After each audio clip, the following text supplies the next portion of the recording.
Je vais donc passer à une rapide présentation de l'interface de Mistral. Donc, comme on peut le voir, c'est très similaire à ChatGPT si vous l'avez déjà utilisé, avec dans la barre verticale ici toutes vos discussions avec le modèle. On a même la possibilité d'en ajouter certaines en favoris.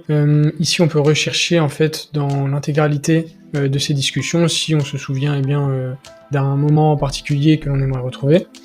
Alors ici, ça va être des usages un peu plus avancés. Pour les agents et pour les bibliothèques, j'en ferai des vidéos dédiées. Pour les connexions, c'est un peu plus simple à comprendre, entre guillemets. C'est simplement la possibilité de donner la possibilité au modèle d'avoir accès à vos mails ou à votre Google Agenda. Ici, c'est simplement pour démarrer une nouvelle discussion. On a accès ici à différents paramètres, donc notamment la couleur du thème. Voici un peu comment ça rend en sombre.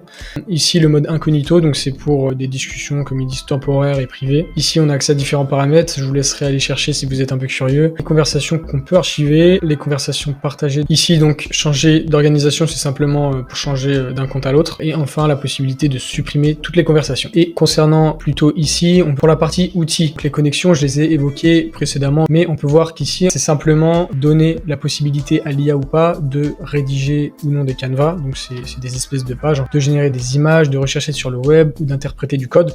Moi, je vous conseille clairement de tout cocher, comme ça, vous n'êtes jamais embêté. Donc, on peut voir ici qu'on a également un bouton réflexion, et quand on le survole, ça nous met, c'est pour des réponses plus intelligentes avec un raisonnement transparent. Et enfin, le bouton plus, donc là, c'est pour insérer des fichiers. J'imagine que vous avez déjà dû essayer sur ChatGPT si vous l'utilisez.